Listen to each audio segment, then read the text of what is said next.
Hi, I'm Jade Ziggles, and I'm drinking at Moe's.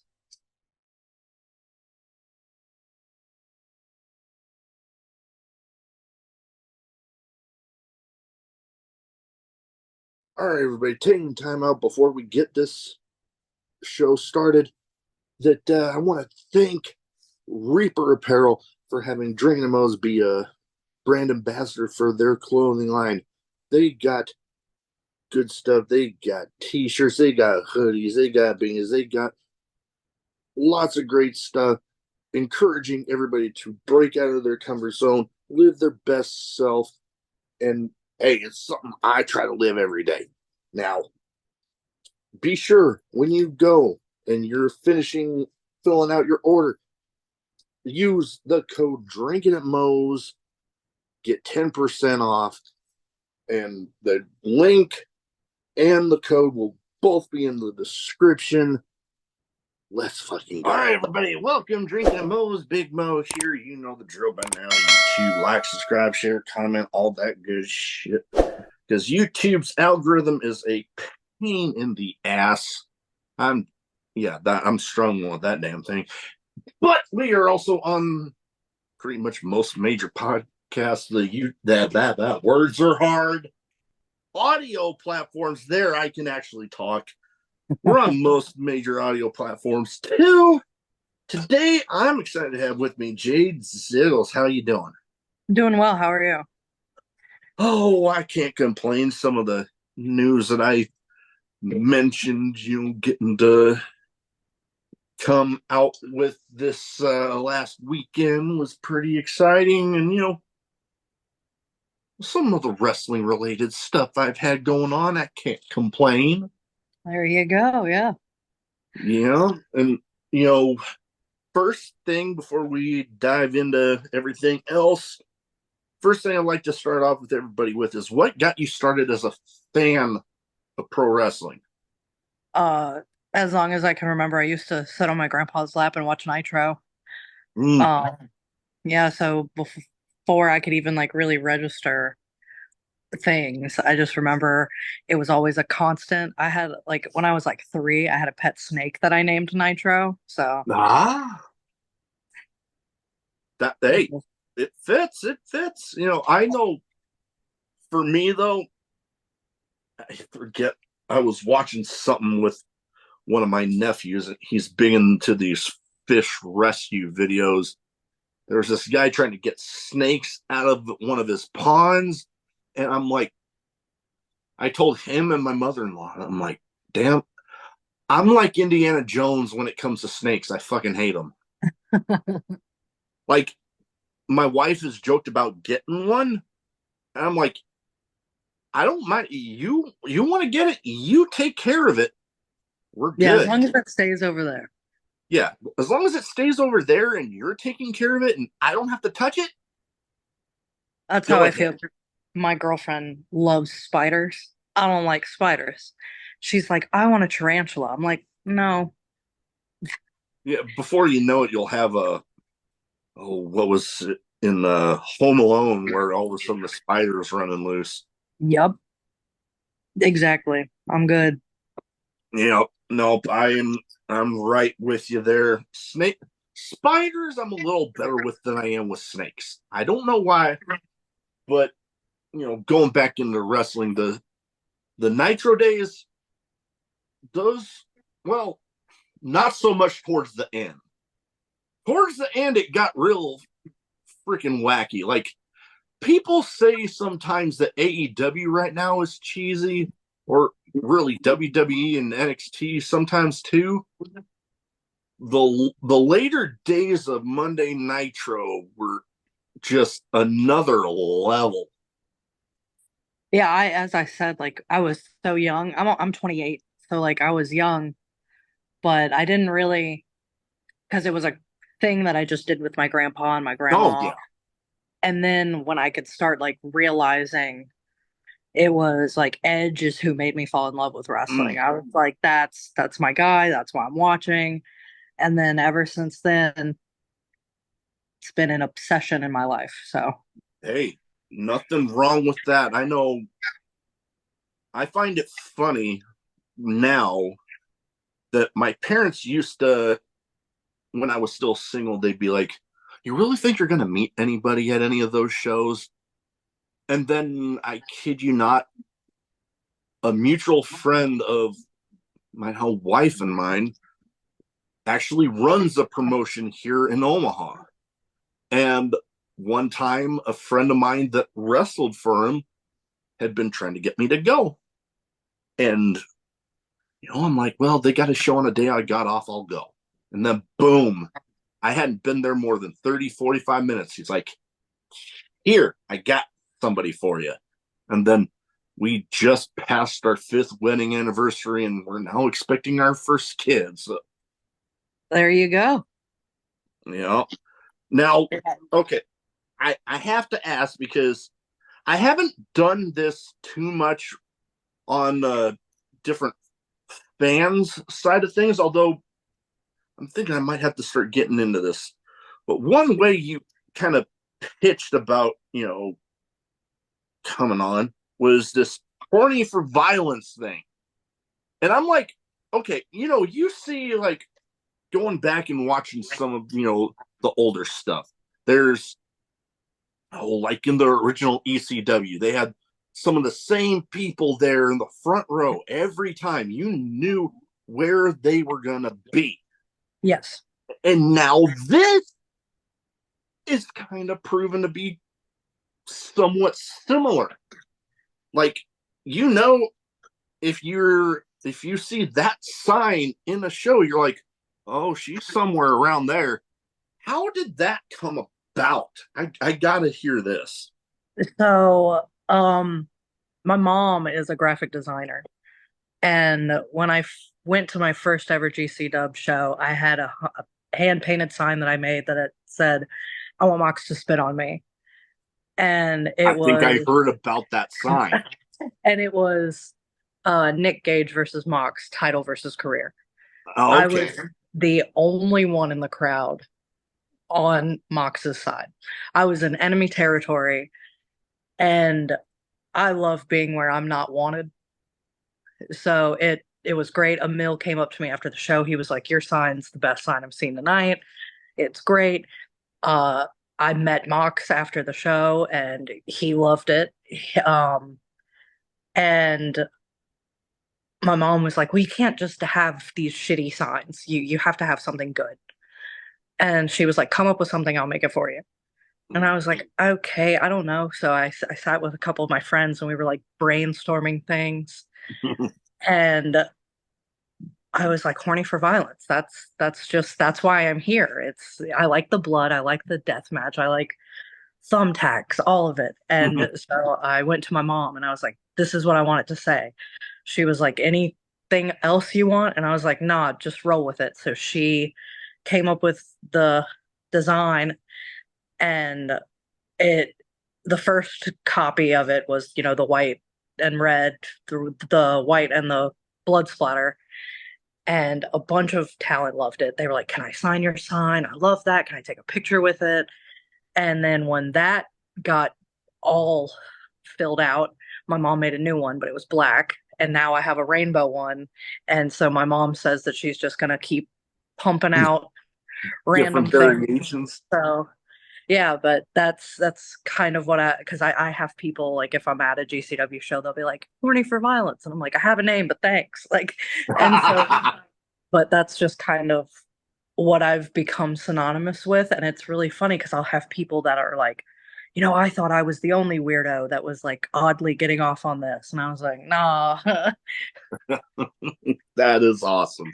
And definitely going back to reminded me of the original ECW days was like I'm wanting to say there was a guy that wore like the straw hat and the Hawaiian hat or a Hawaiian shirt. God damn, my words are hard today. I get going too fast sometimes. All right, but you know, it's just funny hearing some of those background stories and that one because I remember the one where you met Mox, and I'm like, okay, now I'm kind of fucking jealous because he's somebody I'm wanting to meet. But then also and I'll go into some of it a little later, but I remember that match between him and Nick Gage, and I'm like, God damn, I wanted to be there because, It, like, especially for that match alone, but it's like no matter what show Nick Gage is on, especially GCW, those first notes hit, yes. and that entire damn venue, whether you're front row or you're standing room only, that whole place looks like it turns into a damn mosh pit, and I'm Oh, loving it was, we were on the pier, so it was outside. It's a little chilly. And as soon as you hear the bell toll, it's everybody erupts, the MDK chants. And like even for me, I've always loved Nick Gage, and the reason I went is because I was like, if Mox retains, and that's it for Nick Gage, I'm never going to it. forgive myself if I'm not there Oh for yeah, that. totally. So I went to one of my best friends, Adam, and I was like, hey, I know you've never been to a wrestling event, but do you want to go to this with me? And he was like, yeah, sure. And he said it was because he wasn't super huge into wrestling before me and him met. He would come over to my place when I have like get-togethers and stuff for it. But now he watches AEW every show. But he said it was going from water to straight cocaine, seeing like a GCW event. That Yeah. was his first. Um, but even for him, like watching him react without knowing anything, whoever, he was rooting purely from whatever he felt. And so that was cool to watch. And that day I met my now tag partner, Greg, when we go by Horny for Violence. And me and them both graduated from Jimmy Valiant school together. Like I went to the same place Hangman went. And so it's really, really cool to see, like, look back at that point and where I am now, because when I went to that show, I wasn't really expecting much, but now I've made some of my closest friends in life, and it's a great community. Oh, And most definitely. and as I said, like I was the only one in the crowd that was cheering for Mox, but at the same time I felt like still I was a part of everything that was happening, and I was so happy to be there. Oh yeah. No, I've always wanted to go to a GCW show, but me living in Omaha, Nebraska, the closest they come is maybe St. Louis. As of St. Louis or Denver, one of the two. And it's like, God dang, if they could just get a little closer. A petition to get Brett to bring a show to you. Oh, dude, I would love that. But the one thing that I've gathered from, the amount that I've watched DCW is yeah, they have a passionate fan base, but they also are some of the most welcoming fans of, like, regardless of your background, as long as you're being a good person. Oh Yeah, yeah. there'll be that friendly banter shit talking between people, but if you need somebody to have your back, like somebody's like going overboard with it, Oh yeah. dude, GCW fans are some of the first to just like knock that shit off, sort of thing. Oh yeah, and it's like um whenever there's shows at the showboat, we have parties after the shows, and all of us, we get together, and it's just it honestly, like, the best way to put it is it feels like a family reunion. Mm, I can And see that. you're all together, you're all there for the same reason. It's all these people from different walks of life that you'd probably never imagine interacting with each other, that are brought together by watching people bleed for a living. Yeah. Oh And man. it's just like, my mom does photography, and I was like, Mom, you got to come to Atlantic City with me. You got to come. You made the sign. You got to come. And she's like, I don't want to go to your weird blood orgies. And I was like, those are after the show, Mom. Come on, you're gonna have fun. But And she's like, I don't think I'd fit in. And but that's what I told her. I was like, everybody does. That's the magic of it. Oh yeah, definitely. And that's one thing that if they came to my area, oh, I would not be missing it because look, it's not GCW, but I've still developed a lot of friendships through Sammy Callahan's promotion, Revolver. I love Revolver. Oh man, every time they kind of they're branching out a little more, but they tend to flip flop, between Des Moines and Ohio. Hmm. I'm Des Moines like maybe 2.5 hours from me, so I'm able to make the vast majority of them anyways. And I was actually just at Cage of Horrors, and Yes, see, I'm real close with the Dad World Order. okay, So yeah, yeah, so I met them at a show. Um, one of my first show in Dayton that I went to, Mox was going to be there, so I was like, well, I gotta go.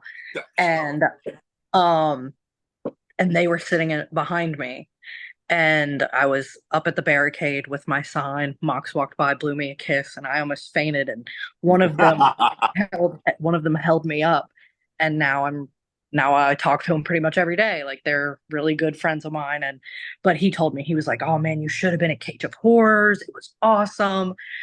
So I it met and talked to those guys there. Good group of dudes for sure. good, definitely a pain in my ass. Don't get me wrong, but good group of dudes. And I actually after we my wife and I got to announce our news, I I kind of they already knew about at least that my wife and I were expecting. They didn't know the gender yet, but I kind of joked with them after, the reveal of all of it. But I'm like, well, I guess come January next year, I guess I'm joining the order. There you go. Yeah, and that's exactly what you need to do. Is so you need to be on over there, talk about all the dad stuff. So hey, I've told them before. It's like I would love to have any and or all of you guys on, and then hell, anytime you want me on, just give me a little notice because sometimes my schedule fills up like crazy. But I am totally down to be on there. So crossing my fingers we get it worked out here sometime soon. There you go. But man, that Cage of Horror show was something else. There, especially the main event. I mean, you get Oh, all three of SGC together, and it's I have a steel chair in my corner that they all signed because um I took it from a GC Dub show and I just was walking by them and Matthew just picked it up and goes, "You want me to sign this?" And I was like, "I didn't ask, but that's fine." and, and so I stood there with them and we were just shooting the shit and talking and they're uh oh, they're some of the coolest dudes ever. oh, totally. I remember getting to joke with them about a couple things, actually in person instead of just on social media. I love my Dr. Pepper, but he gives me the burps like crazy. But I kind of joked with them on social media, but then I actually got to tell them in person that their matches might as well be sponsored by Home Depot. Absolutely. And they all had a laugh on that one. But then Manders in particular, him with his college football history being, University of Iowa, well, the big rival of the team that I've kind of been born and raised into, the Nebraska Cornhuskers, the last time I actually got to talk with him, I was like, so who said a Hawkeye and a Husker couldn't get along? And we both just laughed about it. There you go. Yeah, no, he's hilarious. He bullies me a lot whenever he sees me, and I've just grown accustomed to it. Um, Manser's very nice, breaking kayfabe. I don't care. Great guy. Oh yeah, no, some of the Uh, not to interrupt you, some of the guys that seem to be able to play in front of the camera one sadistic son of a bitch, behind the camera, some of the nicest people ever. Oh yeah. And that was one thing, like growing up, as I said, I was a huge Edge fan, and Edge was the biggest asshole I'd ever seen. And then finding out that Adam Copeland is one of the most down to earth, Oh yeah. nice people. I was like, and that's what I've always said is whenever I see a really good heel, I'm like, I bet they're the nicest person you'd ever meet. Besides MJF, but I'm, I think deep, deep down. but I've also been quite the fan of Edge and or Adam Copeland, however we want to refer to him as now. I actually got to meet him once at one of those World of Wheels shows. And one I got to get it reframed, but I got one of the Elimination Chamber DVD cover where it looks like he's biting the cage. Yes. I actually have that signed by him. That that's incredible. Yeah, I haven't had the opportunity to meet him yet. He wished me a happy birthday a couple years ago on Twitter, and I was like, I'm gonna get this printed out and framed. This is the best day of my life. But I've oh, massive inspiration. One of my finishers is his kneeling inverted sharpshooter because it's okay. just it it for me it was always that I saw that and I was like, that is such a brutal submission move that you don't see really anymore. No one else does it. So I remember, being in the ring training and I was like, I have this idea. And they were like, I haven't heard that move in years. Yeah. And so when the first time I was able to put it on someone, I was like, I am a lot shorter than he is. I do not have the legs that he does. So it's going to get a little difficult sometimes, but it's good to bring back things that aren't really seen a lot because like I see people of course online bitching like, oh, we use Canadian destroyers too much, oh, we use super kicks too much, blah blah blah. But I enjoy it. I'm one of the people that no matter how many times I see a Canadian destroyer, if it's a good one, I'm Oh popping. yeah. It's Oh totally. and I do this thing where like if I see a move done really well, there's a couple like I love a good power slam. So whenever Oh I yeah. see a good like Dustin Rhodes, Randy Orton, I'm like I always turn and go, God, I love a good power slam. Oh yeah. And bringing back moves that we don't see a lot that are devastating. Like it's still like the one-winged angel. Nobody kicks out of it. There's one person that's kicked out of it. And so to bring back moves that are still treasured, I think is something that we need more of. Oh totally. And I was just thinking of one of the moves that you know it's kind of common now, I guess, but I know I've actually had the talk with a couple commentators and ring announcers that, man, a good spine buster. Yes. Like you get like people like Arn Anderson, just the cleanest looking ones ever. It's like almost you could literally make a spine buster a finisher. Like you have a good rookie coming in with like one of the first matches on a show, and you have him deliver one of those where hell, maybe it looks like he very well could have put somebody through that ring. Yes. And then I'm like, holy shit, you got commentary gold right there, being like, man, that wasn't just a spine buster, that was a pine buster. And Yeah. boom, You're done. Exactly. immediately. It writes itself. And it's like, yeah, and I've always thought that, like, that the way that certain people do what would be considered simple moves.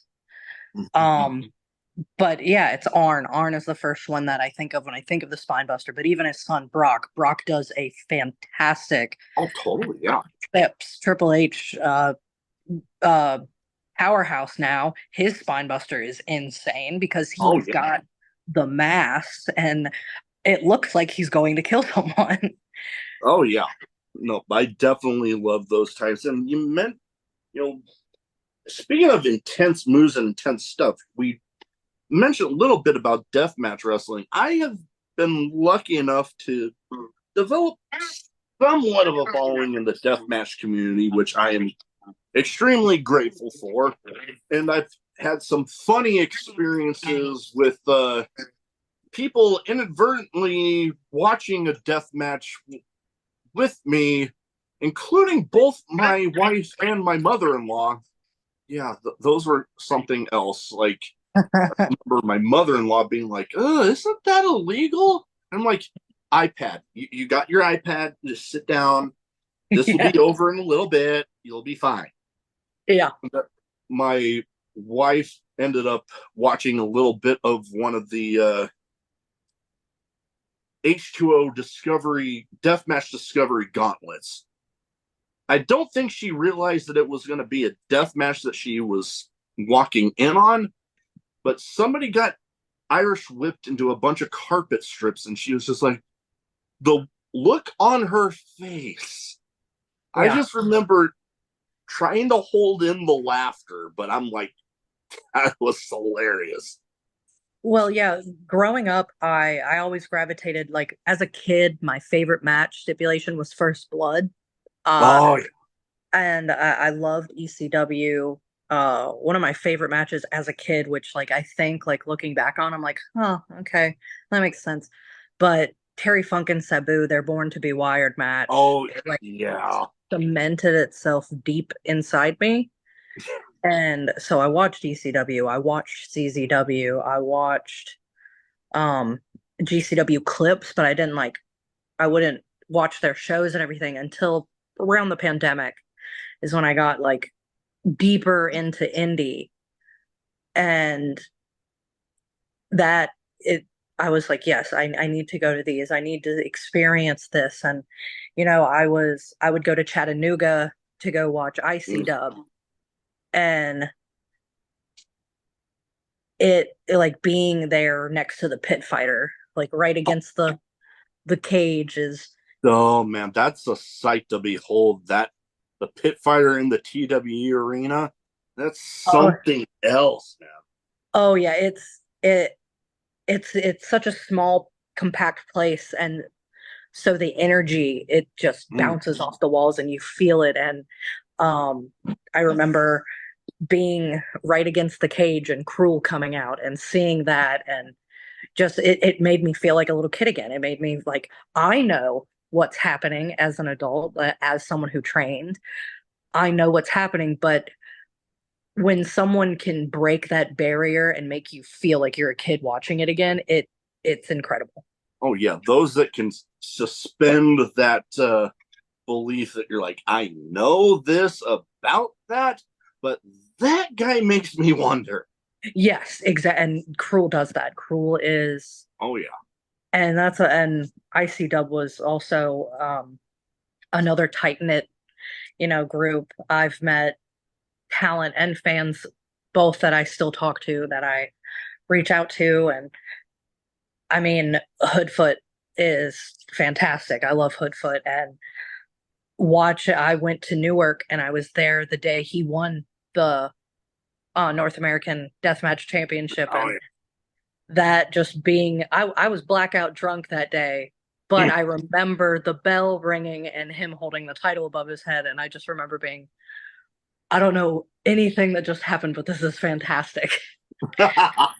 Yeah, been there more than I care to admit. Yep. Yep. I get in trouble. I get in trouble when I go to the events that are like, bring your own beer. I'm like, all right. Oh, oh God. I went to one of those one time, and I think they were thinking, people might bring a small little cooler with like a six pack in it. Nope, I bought one big ass cooler. I basically used the cooler as my chair, and Yep. I just get up, grab another one out, and I was Oh getting yeah. pointed out during Oh like yeah. promos and stuff, and I'm like, hey, Yeah, I saw that. I used to see that at TWE all the time. I mean, I would go to the TWE arena with a bottle of Jack and just be standing there and being like, yeah, this is my day. Um, and then going to GCW at the Showboat, there's bars all throughout the hotel. I also have like a thermos full of tequila and like it's and then I have like some friends in the crowd. They're like, "Hey Jay, do you want a beer?" And I'm like, "No, I'm fine." Like, but yeah, it's nothing like getting drunk while watching someone pour buckets of blood, I guess. No, oh yeah, and hell, I've been lucky enough on the show to have a bunch of my favorites. I even finally got to actually talk to one of them in person at Cage of Horrors, which he was the first big deathmatch name I had on. But Alex Colon, I actually got to talk to him a little bit at the show, and I actually have signed ring worn kick pads of his. But I'm like waiting to figure out how I'm getting those displayed. I got this sent to me by the man himself, John Wayne Murdoch. Hell yeah. And like that one took me almost a year to get done. I mean, the guy is a machine with the schedule he keeps, and Oh I yeah. I had some personal stuff going on at the time, but we kept chatting back and forth, and we finally got it done. I've had Madman Pondo. I've lost count of how many people from H2O I've had on. I need to get the big guy himself on at some point. So we'll see. But And that he's Matt is before I even started training, I went up to Boston to visit my tag partner Greg because that's where they're from, and we went to go see Survivor Series when it was War Games up in mm, Boston, and the next day Beyond had a show, and we went and walked up to Matt Tremont and we were talking to him, and I was like, yeah, I'd love to get into deathmatch, and Matt Tremont looked at his line, pulled me and Greg aside, and we're like, look, this is what you need to do. And didn't have to, took time out of his, him getting merch, sales, and stuff to just give advice to these two nobodies pretty much that want to make a dream happen. And I'll always be grateful for the advice that he gave. oh yeah, I've had a few interactions with him. God damn, words are hard. But yeah, not an unpleasant interaction out of a lot that I've had with him. But speaking of more names, I have two categories. One's the name game where I name off some people and you give me first thoughts on the person. All right. Like a And word I try to association. eat a little bit, and I try to theme it towards the guests as much as possible. And I knew, about the fandom of deathmatch wrestling and stuff. So a lot of these guys, well, pretty much all of them, maybe it's not their central thing, but they've all been big in deathmatch wrestling. Yes. All right, first one, a guy that we've talked about quite a little bit, the insane one, John Moxley. Love of my life. Uh, I, I, I, I think right now he's one of the backbones of the industry. I might be Totally. biased in saying that, but he carried AEW during the pandemic. He was there to pick it up when it needed to be due to other issues that were going on. Um, Not to get too personal or deep or whatever, I was in a coma a couple years ago, and when I woke up and I was still in the hospital, he came back from rehab, and him saying, I don't run from demons, I just beat the shit out of them, helped me learn to walk again. So I got to tell him that in person, and when I told him that, he was like, I just had to quit drinking. You almost died. Like that's not the same. And I was like, don't discredit yourself. And it was so kind. He's not a very social person. He rarely does meet and greets, but Effie and me had been talking all that weekend.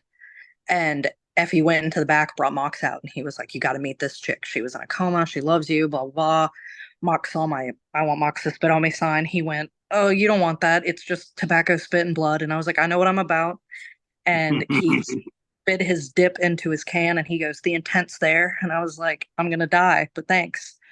And he signed my sign. He asked me for a picture. He made my life.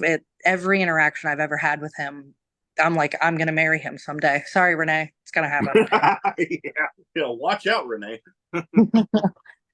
No, that is something I've heard a lot of great stuff about him, especially after, coming back from, battling alcoholism and, you know, improving in that manner because I mean, yeah, I still drink, but I know plenty of people that have struggled with it, Yes. being able to control it. And it's like a daily struggle. So when people like him, like I remember the first show that I saw him back on, and I'm like, just physical looks alone, I'm like, oh damn, he like looks like he like I don't even have to know anything that's going on in the back. He just looks like he is feeling so much better. Yes, absolutely. And like, and that's a, and so many people can say what they want about him. He loves the business, he loves the industry, and you can tell every time he steps into a ring, whether it's in Japan, Mexico, America, whatever, he gives his all into every match. And there's there's an old school vibe to him that just I love. It's like it's the King's Road, it's the old brawler Harley race. It's just fantastic and it's near and dear to me. He seems like that merge between the old school knock the shit out of you attitudes of both. Like I see so much of Harley race, like you mentioned, but then I also see a lot of Bruiser Brody in him. Just Yep. like like if I would imagine if I were a little kid and I see the intensity that Moxley comes out with a lot, I'd be like, he might scare the absolute crap out of me.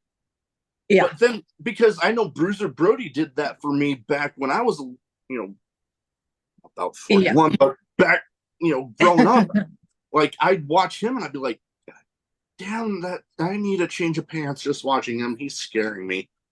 Yeah. But now watching back on it, I'm like, dude, I love it. He knew they know what they're doing and they know like Mox is a man of few words. He doesn't talk a lot and he but when he does it's captivating. But the way that he can still tell stories with just stepping in the ring, the way that he walks out, the way he rolls his shoulder, the way anything, it's telling a story, and Yeah. not many people can do that. Oh, totally. Next up, a guy that I've met, I've had him both on the show.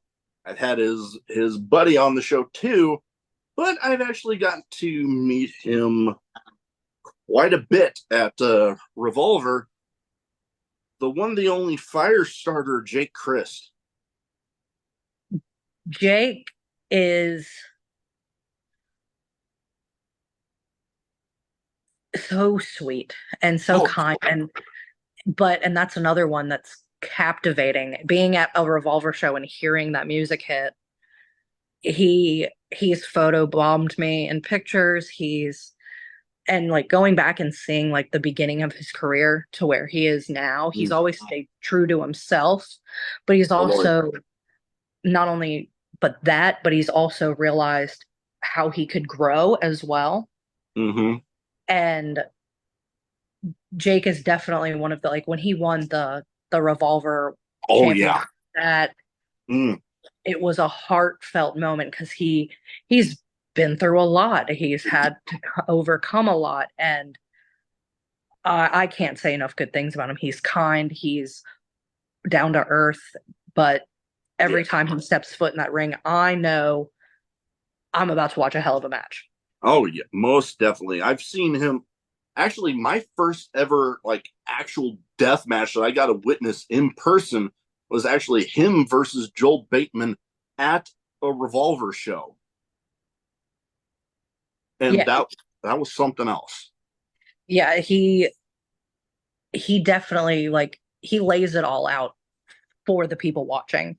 Oh yeah. And watching him win the world title was great. I sadly was there when he lost it, and that was also emotional. And but God, Jake is a good dude, Oh totally. loves what he does, and I love watching him. Oh yeah. Same here. I remember when I asked him about coming on the show, it was literally right after the video of him burning the IWA Mid South belt released. Like, I kid you not, shortly after that, I'm like, oh, damn. Like, I had wanted to have him on. I just hadn't gotten around to ask yet. But I saw that, and it was literally like if you rewatch the Rise and Fall of ECW uh, documentary, and there's that line that Paul Heyman says about when he asked Stone Cold to come to ECW, where he's like, "You got a grievance, I got a show, let's air it." That Yeah, was pretty much what I did when asking him to come on. I'm like, I know you got a story to tell with that, and beyond that, I got a show. I want to hear it. yeah, no, absolutely. And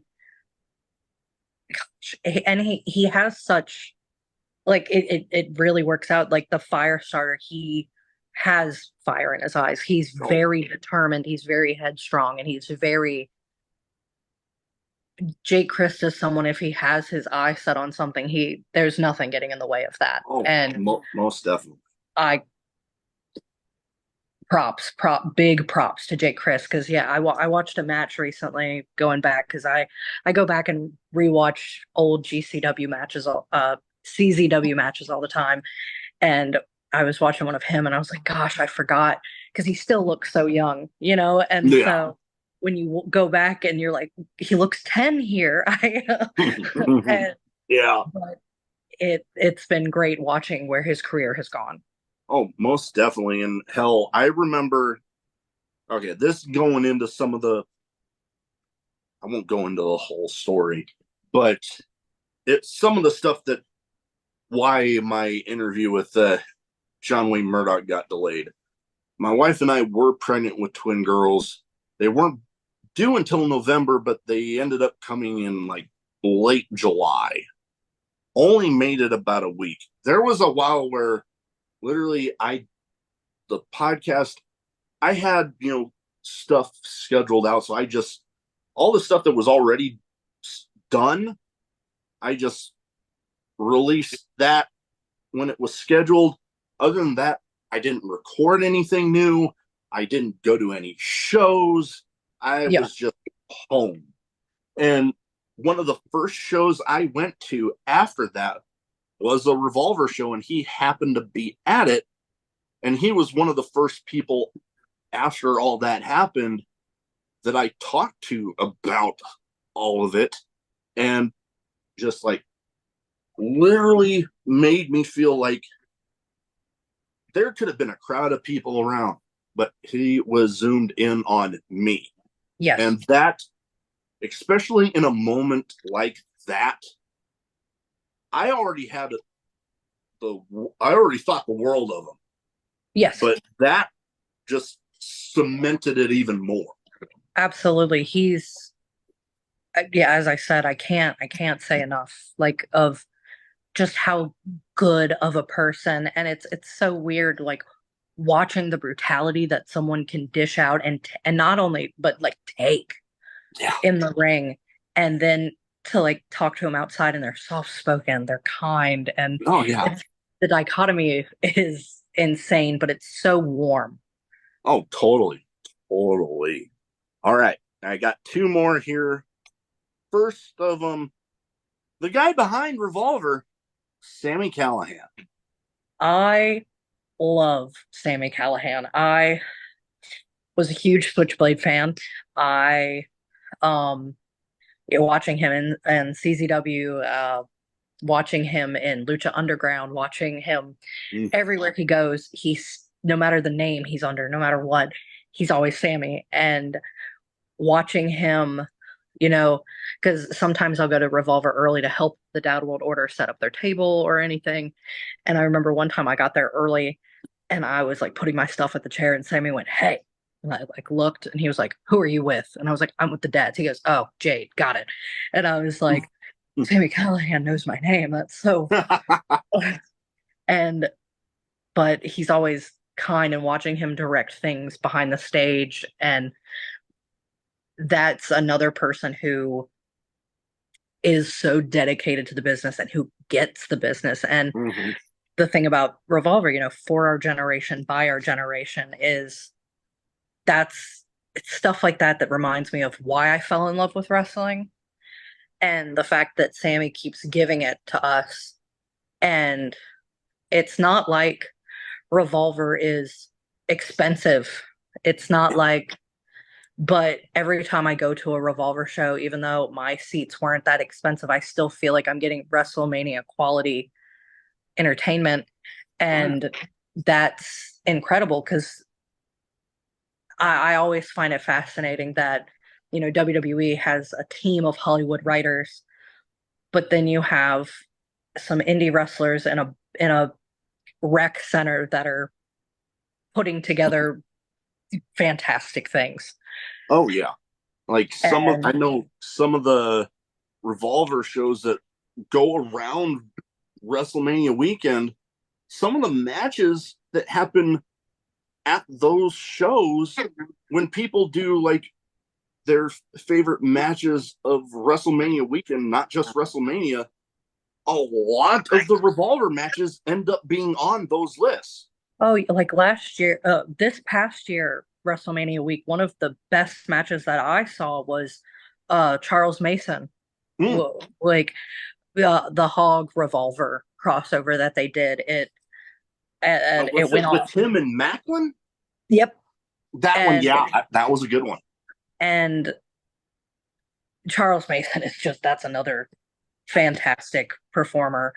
But Sammy Callahan, I've loved him from the start to now, and I've like TNA. I mean, like one of my favorite things for the longest time was the feud that he had with Tessa Blanchard. That That was that was epic.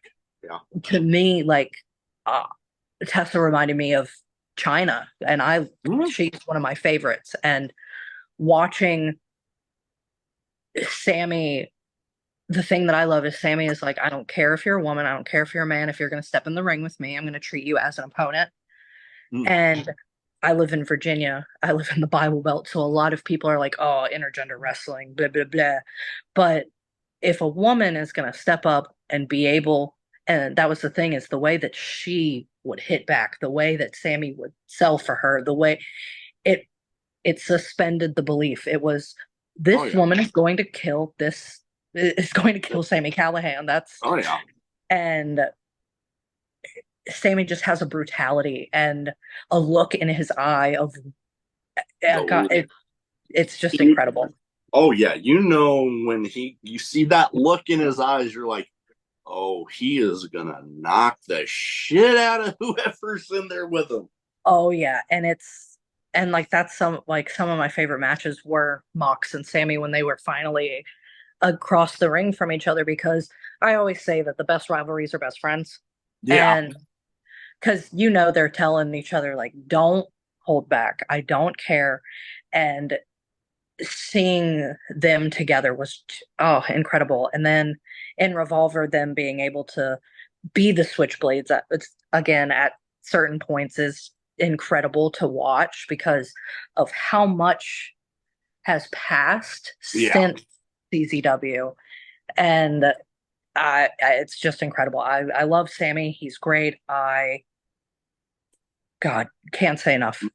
Oh yeah. And hell, I had almost forgotten about his time in Lucha Underground because well, now thinking back on it, I remember because I've been lucky enough to have a handful of the Lucha Underground people on the show. Like, oh God, going back to Mariachi Loco and Lil Cholo, who I believe was Mr. Cisco. And then uh, Famous B, I had him on, and that was some because okay, you know that thing that he did with the you know I forget what the three numbers were, but it was like an area code where he would be like 423 get fame. And when I did had him do his intro for his episode, I didn't even tell him to do that. He just boom, like I told him basically what I told you, and boom, he just went right into it. And I'm like that one had to be basically audio only, but there's a version of it up on YouTube. But the my face, I was just like, oh my god. Like I didn't even know I wanted that, but holy shit, yes.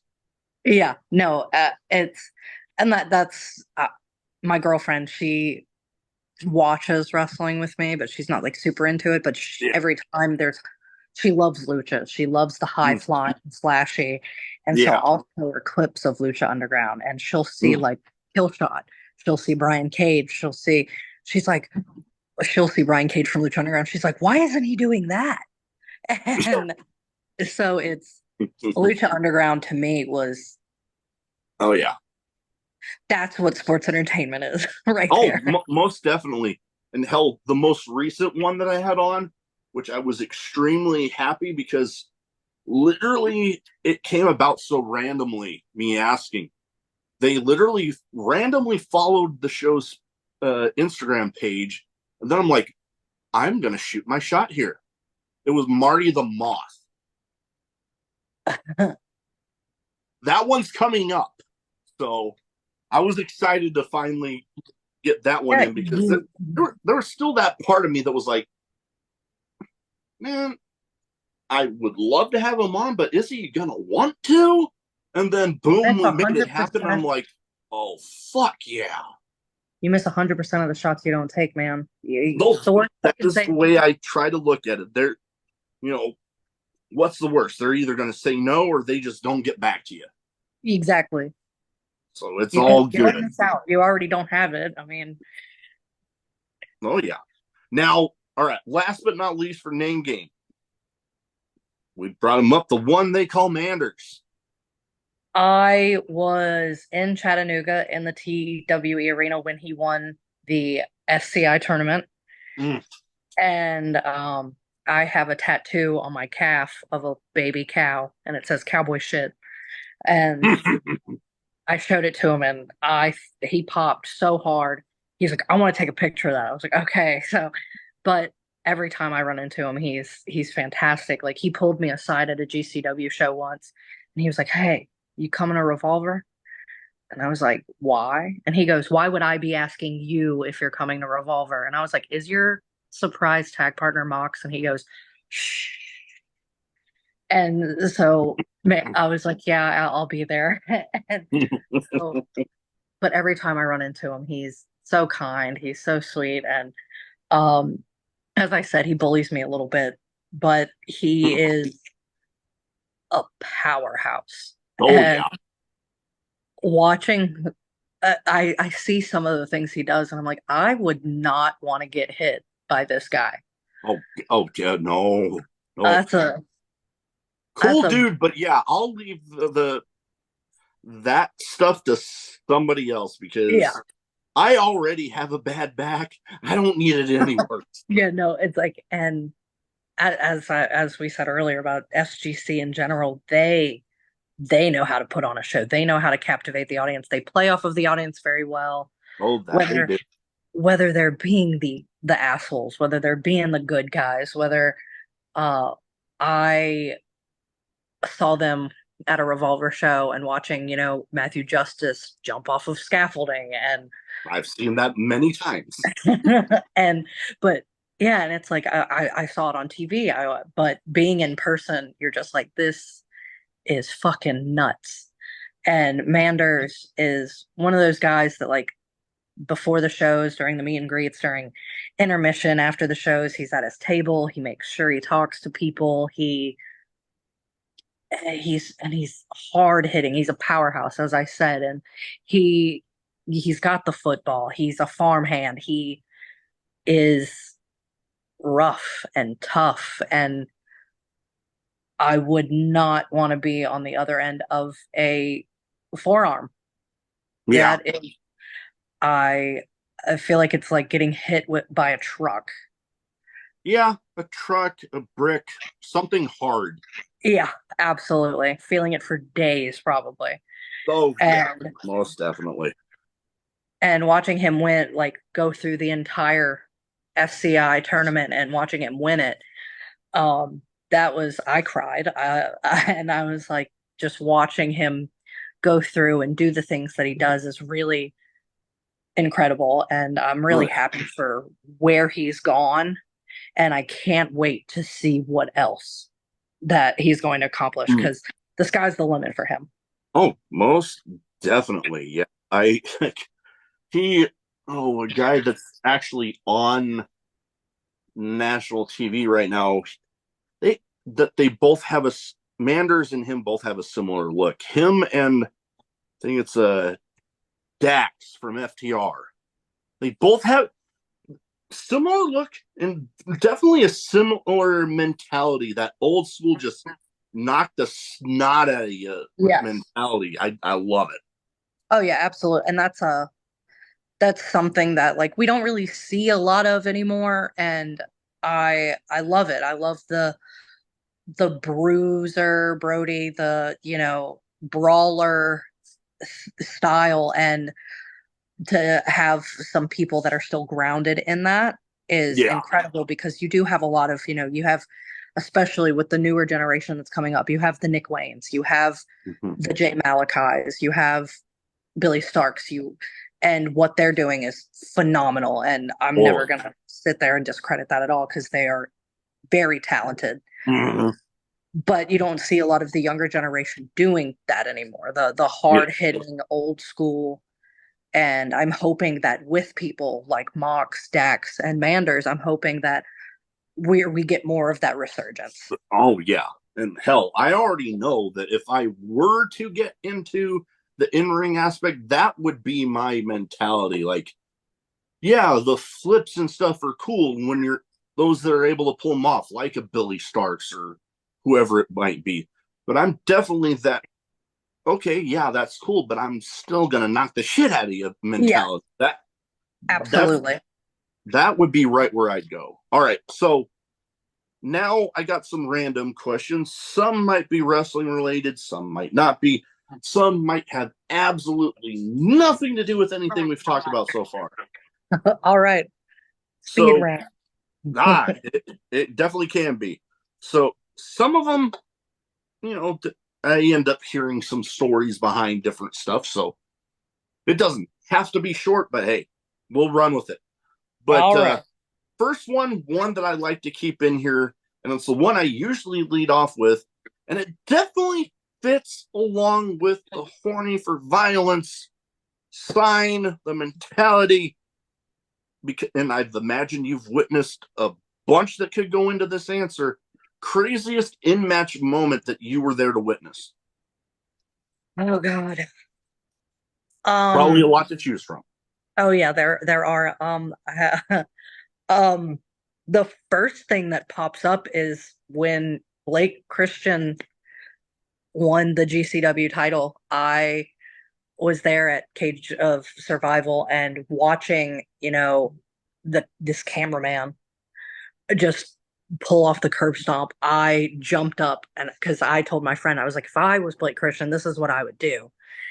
And he And did then it. he And I did it. jumped up and I was like, yeah. And everyone around me's throwing trash at him. And him standing tall with the belt was incredible to see the energy, like the heat that that kid got was incredible. Oh Uh, yeah.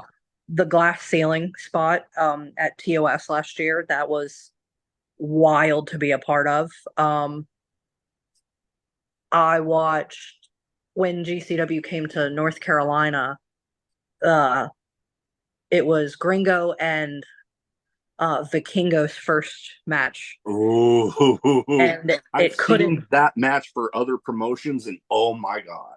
it couldn't be aired at the time because he was still with AAA and they had Mm. their streaming thing. So here I am in this gym in North Carolina watching Gringo Loco and Vikingo, and I say all the time, I think that's probably one of the best matches I've ever seen live. And I was out of my chair the entire time. It it was fantastic. Just on the edge of my seat, right there in it, and watching them too, because they don't slow down. There's Yeah. no break. There's Mm. no stop. Oh yeah. And to go from bell to bell the way that they do is just insane. Oh, totally. I actually got to be there for one Vikingo match, and it was actually at my first ever AEW show. Him versus Kenny Omega. Actually, I was there for that one, That and yeah, that's insane. Yeah, I would seeing Kenny live is also another experience.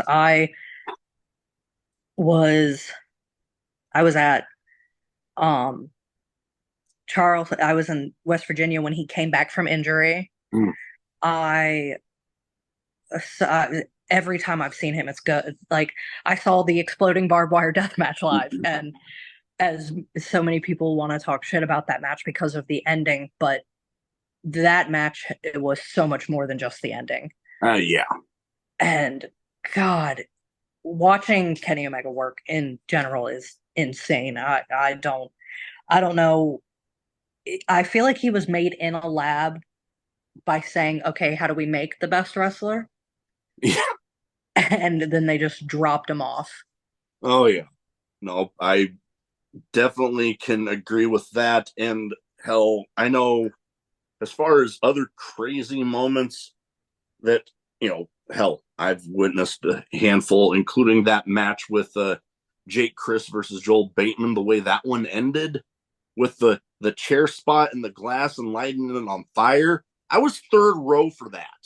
Oh yeah, and that's another thing is I love being front row for death matches because I'm pulling out glass the next day. I'm like, man, this is fantastic.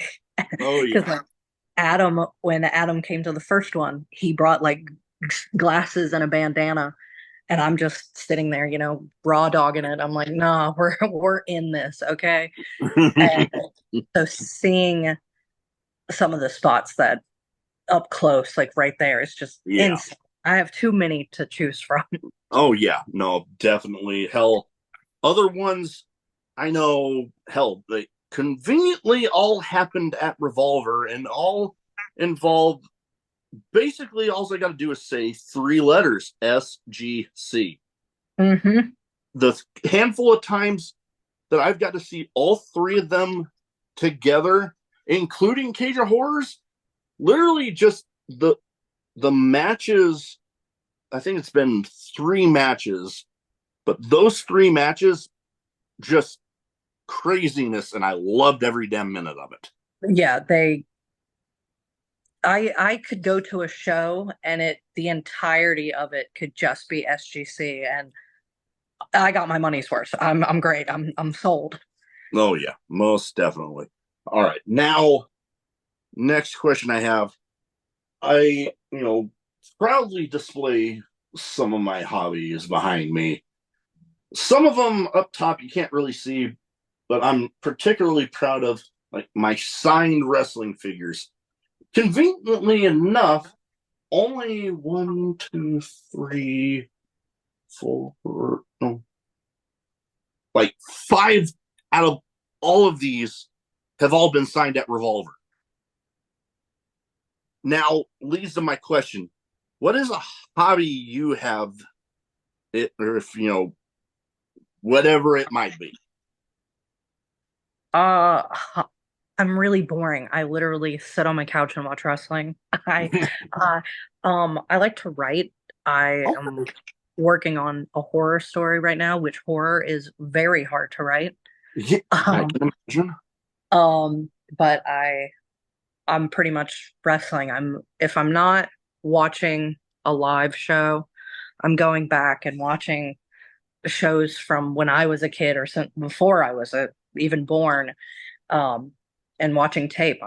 I'm learning all the time of, okay, so this is what I want to do. I want to replicate this person. So what do I need to work on? And as I said, like you got to watch people's mannerisms. How do they get into the ring? How do they walk? How do they talk? And that's I'm very boring.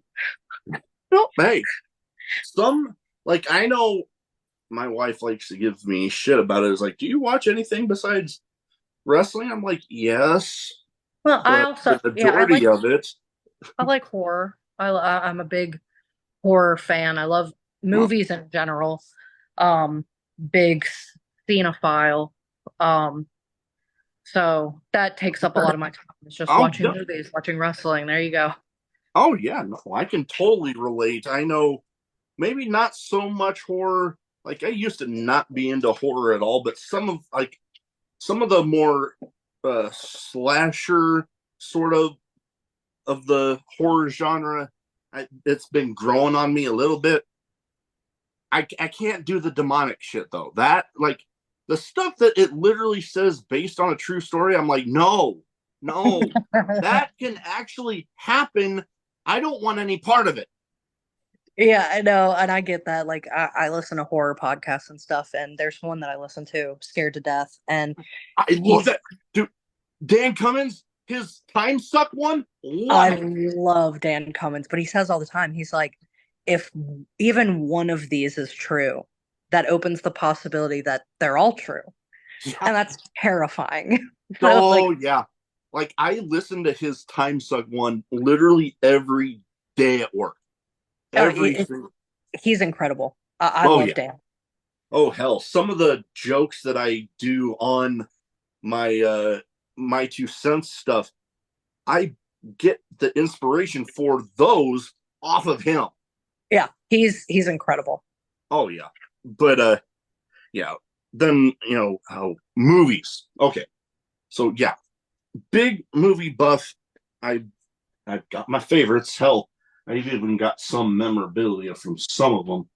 My wife and I were up at the Mall of America, and they had the Bubba Gump restaurant there. Went there. Hell, my souvenir shot glass collection. Got the Dr. Pepper one, Hell yeah. and I'm like, when they showed me that, I'm like, I have to have that. There you go. Yeah, you got to. And like I've seen that movie so many times, the servers that ask you the questions about the movie, I can answer their questions before they're done even asking them. Yeah. So yeah, I can definitely relate on the movie thing. I know I've got, like I said, I got my favorites. Obviously, Forrest Gump being one of them. Also, I'm trying to think, I think it was We Were Soldiers, the one with Mel Gibson and Sam Elliott, Oh, I where love Sam Elliott. oh man, I get a kick out of one particular line in there because when I was in the Navy, one of my RDCs, or basically the Navy's drill instructors, basically did a similar line to that, where like the guy is going by Sam Elliott's character and he's like, "Good morning, sir." And he's like, "How do you know what kind of goddamn day it is?" I Yeah. lit My RDC literally one time did a version of that, and we were all marching. It took everything in me not to laugh my ass off. Yeah, no, I get it. Yeah, my favorite of all time is like my comfort movie, The Breakfast Club. I love The Okay, Breakfast Club. that classic, classic. But I love like American Psycho, The Devil All the Time, Bones and All. Um, uh, Bullet Train is a new one for me that I saw it in theaters and I was like, this is the greatest movie I've ever seen, actually. Um, but yeah, no, huge movie person. Awesome. All right, next up. Now, you and I, we both seen a ton of wrestling, seen a ton of matches. Is there a dream match that you have that you haven't witnessed yet that you're like bucket list? I want to see it. I have two: Okay, let's go. John Moxley and Adam Copeland, and Be good. That would be a good one. Kenny Omega and Nick Wayne. Ooh. And I told Nick Wayne, I told him, I said, I don't care if it's in the Tokyo Dome. I don't care where it is. If you and Kenny are facing each other, I'm front and center. It's it's what I said earlier, like the new generation, Yeah. because watching the way that they would play off of each other, those are two other people that from bell to bell don't stop. Mm. And I think that would be incredible. And Mox and Copeland, that's just for me. Yeah. That's No, uh definitely. my Definitely. my favorite of all time and my inspiration like for wrestling is that's it. Oh, hey, I can totally get you. I know I've been able to witness some of my favorite people, including, Stone Cold Steve Austin, all time favorite right there for me. Like, I kid you not, I don't get starstruck too easily, but if I ever actually got to meet that guy, I don't know if I'd be able to get a word out. That's exactly how I feel about Copeland is how do you look at someone and say, hey, you changed my life? And it's incredible.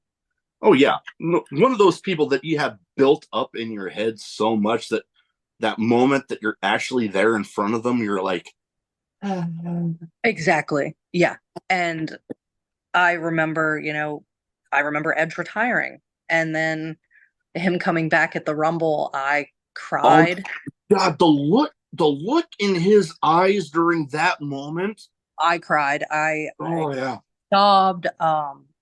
My husband got a video of my reaction, and Yeah. WWE used it in a compilation of his return. No And kidding. yeah, and I think I blacked out when it happened because there were the rumors, like, oh, Edge is coming back. But in the Yeah. back of my head, I was like, 9 years that he was never supposed to do this again. And then to see him doing all of these things. And like, I watched him on Swerve's podcast, and he said, in this next chapter of my wrestling career, I've made a challenge to do something I've never done before in every match. Nice. And for his age, for what he had to come back from, it's something that Oh yeah. it's admirable. Oh yeah. No, for sure. I know.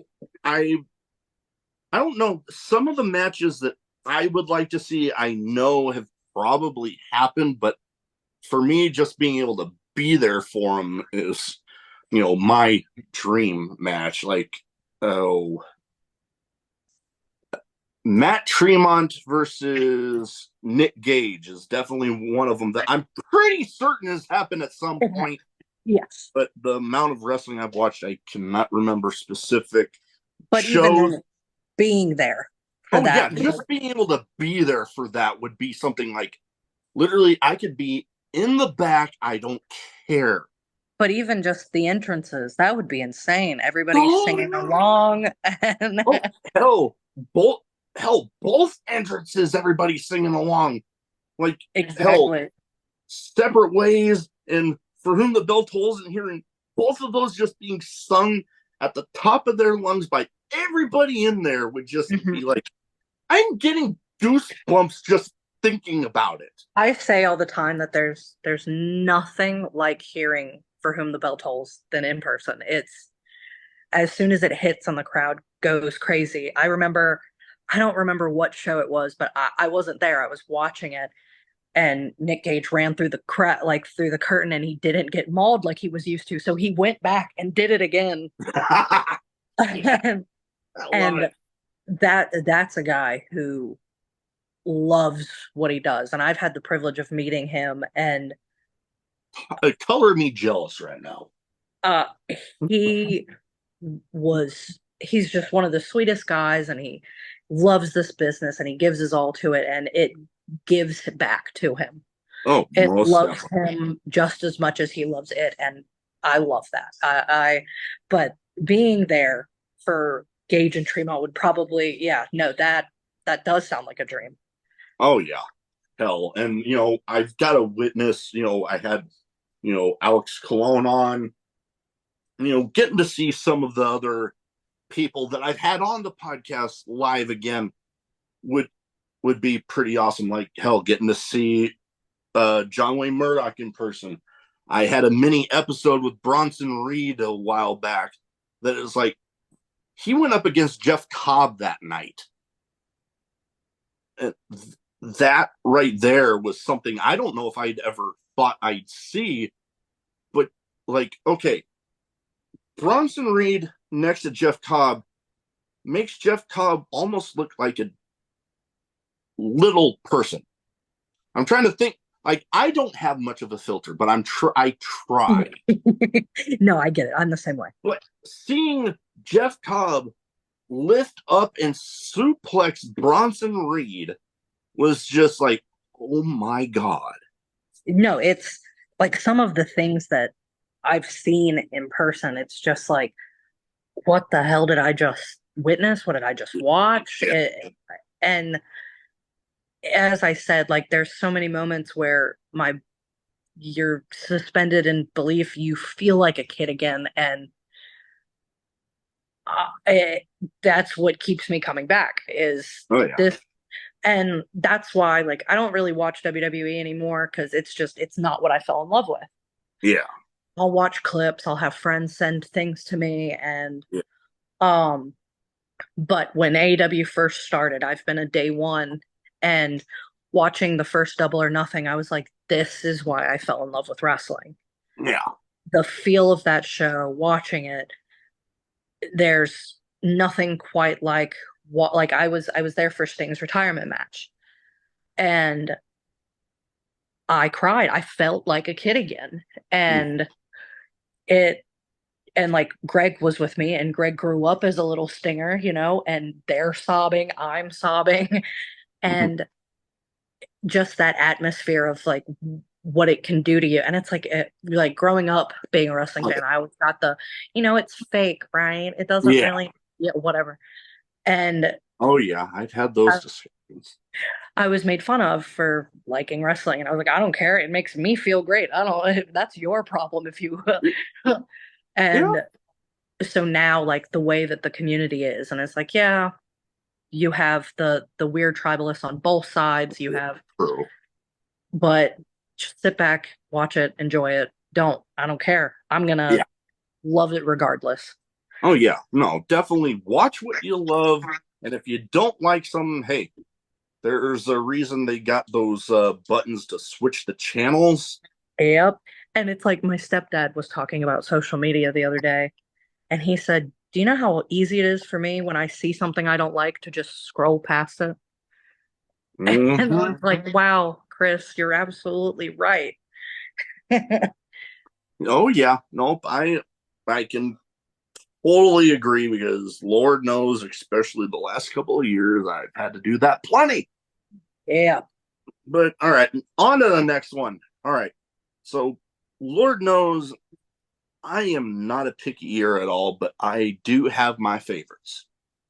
What is a favorite food of yours? I love steak. I Okay. love a good rare steak.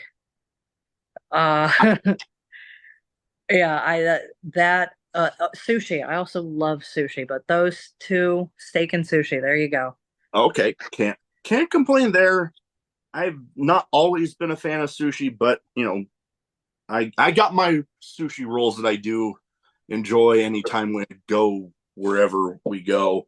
Steak, I mean, hell, I'm in Nebraska. Yeah, we've got some good stuff here.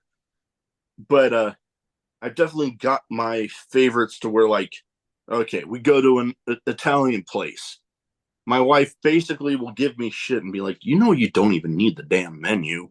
Because I'm like, literally, oh, they got lasagna. Okay, give me that. There you go. Yeah, no, and I'm Italian, and that's all I cook is Italian food. And I have my favorites. Like my girlfriend, she loves. I make a Tuscan chicken, and she's like, "Can you make this?" And I'm like, "Yes, yes, I can."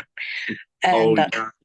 so, yeah, we definitely have our favorites around the household too. So, Oh yeah. No, I definitely definitely got those. Like, good Lord, there's definitely those places that, like I said, oh, you don't even need the menu, or those places that my wife and I both enjoy together. That it's like literally all she has got to do is say, "Hey, you want to go?" And I'm like, "Why aren't we there yet?" yep. Hmm. Most all right, and you know what? It's sad because one of those got taken away from us because we literally had one of those moments where it's like, oh, let's go. And then I kid you not, we're we're walking in and it's a little smoky, but they got a fireplace in there. I figured, maybe somebody burnt something in the kitchen, but nobody's reacting. So we go, my wife orders, I'm about to, somebody points out something wrong with the fireplace, and before you know it, we're all out, and within like 2 minutes I can't even see back inside the building. Oh my gosh. Yeah.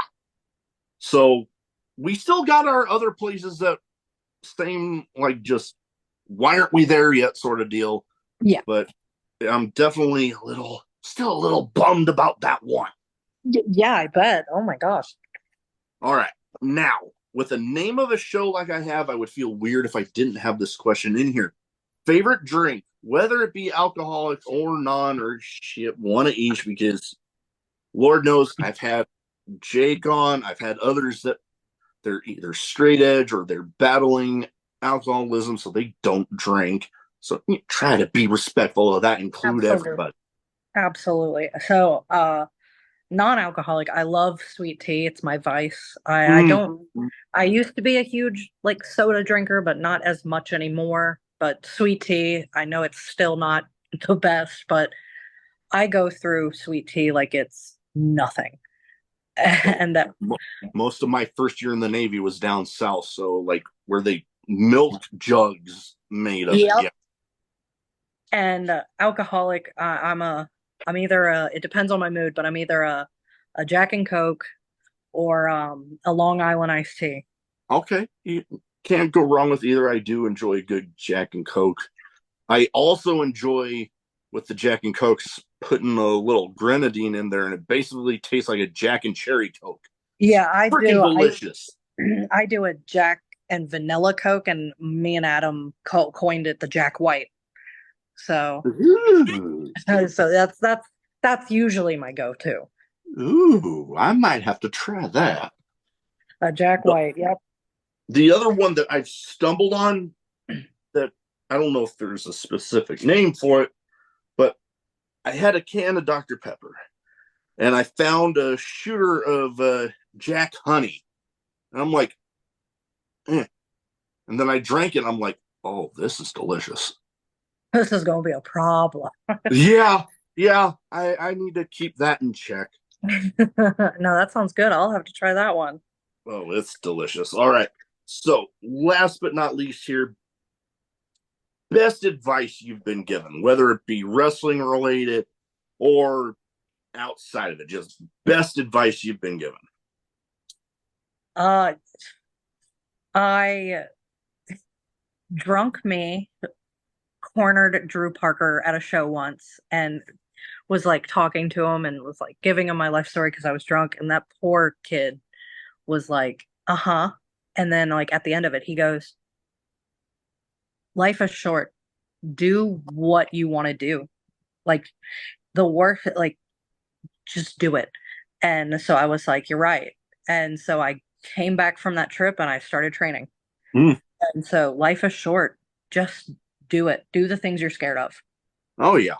Like, it kind of goes, well, one of the best ones kind of ties in there, at least I think, that the answer is always no if you don't ask, which I mean, we kind of went over Yeah. that a little bit. But then it's like, I'm trying to remember the exact wording of it, but it definitely ties in with what you were talking about, where it's like, you want to live a life of holy shit rather than what ifs. Correct. Yeah, no, and that's kind of, I've always been the outspoken, unfiltered person. And but after my coma and everything, I was a lot more reserved. I was a lot more of a homebody.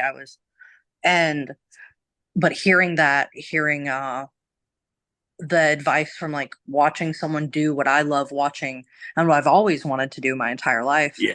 just be like, life is short, go for it. And I think that can apply to anything. A lot of people are afraid to do things. I'm afraid of failure. That's like my biggest thing. I was like, well, what's the point? I'm not going to be good at it.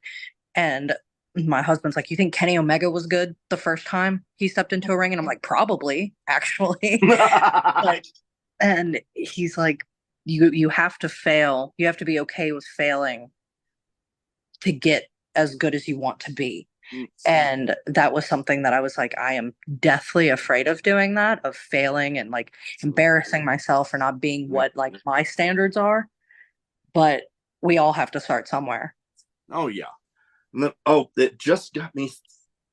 The talk just got me thinking of the other one that definitely ties in, that everything you want in life is on that other side of fear. Whereas like Mhm. those moments where you're like, oh God, that like I want to, but I'm scared to shit to do it. But then it's like if you don't, then you're just wondering that whole What live if? a life of holy shit rather Yep, than what ifs. exactly. Basically right in there.